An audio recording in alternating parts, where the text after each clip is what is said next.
Hi, everyone. Welcome to The Pulse, the show about our North Dakota legislative session. Yeah. Tonight we're going to talk about some of the bad bills happening, and there are three big bad bills occurring next week. That will be on Monday. We have Senate Bill 2388, that is over-the-counter ivermectin. This has been, through research, proven to largely be hugely detrimental to people's health. I don't know what else to say about that. I don't think people should be able to access this over the counter.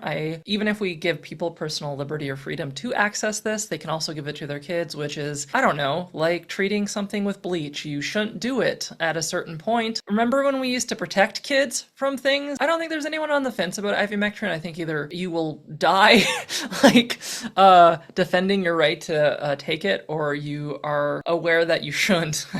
And I don't think there's any compromise. I think it's basically who can shout the loudest on this one, and I hope it's us in healthcare. On Tuesday, there's HB 1391. This is giving human rights to vaccine deniers. So what we've done is looked across society and determined that people who don't take vaccinations and put all of us at greater risk of harm, debilitation through a myriad of different terrible things that vaccines prevent, should have more protections to do that. Everything we do in a society is in some ways a compromise between our liberties and our safety. And I think where things have broken down is we don't want to give up a ton of our liberties for a little bit of safety, but we want to give up a little bit of our liberties for a ton of safety, and that's what vaccines do. They literally are a product of public health concern, because it's kind of like secondhand smoking, where if you choose not to get vaccinated for things like COVID, you are putting everyone else at risk. And there is a certain amount of liberty we want to give people to put their lives in their own hands, but we should maybe limit the ability people have to spread wide harm against each other. This is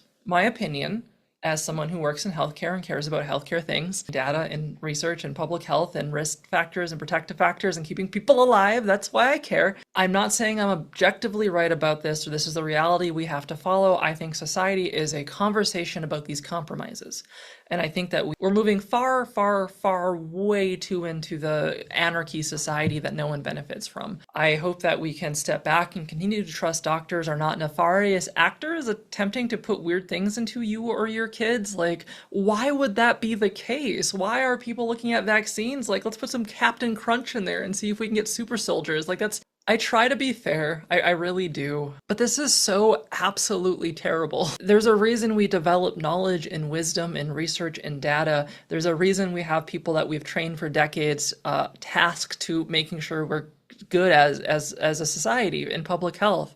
And this stuff is there to keep our kids safe. And I don't like that we have mavericks that are like, I don't care. I don't think kids should be harmed by that. And that's why I get hot about these issues. That's why I get angry about them, is because it's not just you, right? It's people's kids. And we need to maybe not make it about us as much as some folks are, and be a part of a society. I don't know. So that. On Wednesday, we have HB 1373. Now, that is going to be a personhood bill is what it's called. And effectively what it does is at conception, sperm entering egg, that is now a fully formed life in terms of law, in terms of how we understand that. Which would mean if you were to get an abortion, it would be the equivalent of killing someone. If you had a miscarriage, that's equivalent of someone dying on your watch, I guess. I don't know how, but it's bad. It also has ramifications for different kind of treatments. Generally, when we're talking about things like reproductive justice, the ways that I try to frame it in an equity lens, if I can still say that word, you can't fire me, is reproductive justice is every part of it. It's making sure that people who want to get pregnant can, and they're safe to do so, and people who do not want to get pregnant have ways out of that. And that is through education, that is through practicing sexual education around consent, that is to make sure that we are protecting individuals from things like sexual assault. It is every way that we can make people safer and more confident and better educated, so we don't have abortions. Like, that's usually not what anyone wants to have happened.